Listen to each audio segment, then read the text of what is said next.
विरोधी पक्षनेते विजय वडेट्टीवार लवकरच भाजपमध्ये प्रवेश करणार असा दावा मंत्री धर्मराव बाबा आत्राम यांनी केलाय। त्यांच्या या विधानानं राजकीय वातावरण ढवळून निघालंय। वडेट्टीवार 4 जून नंतर भाजपमध्ये प्रवेश करतील असंही आत्राम यांनी म्हटलेलं आहे।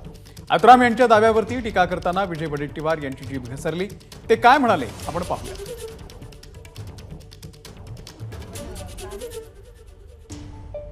काय झालं काय नाही याच्यापूर्वी कुठे आम्ही बसलो, आपलं मुंबईमध्ये कोणत्या हॉटेलमध्ये बसलो, कोणत्या हॉटेलमध्ये चर्चा झाली, कोणासोबत चर्चा झाली, वरिष्ठ नेत्यासोबत चर्चा झाली, आम्ही तिघेही होतो।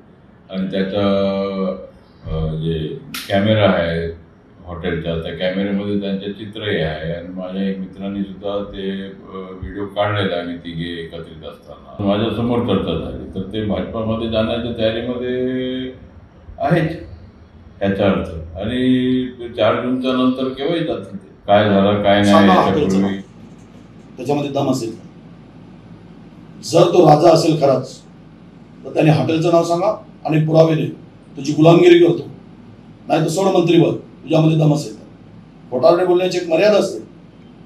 राजा आहे की हा कोण आहे आणि कसला राजा आहे अशा पद्धतीने स्टेटमेंट करतो। दे म्हणा पुरावे, राजकारण सोडून देतो। एबीपी माझा, उघडा डोळे बघा नीट।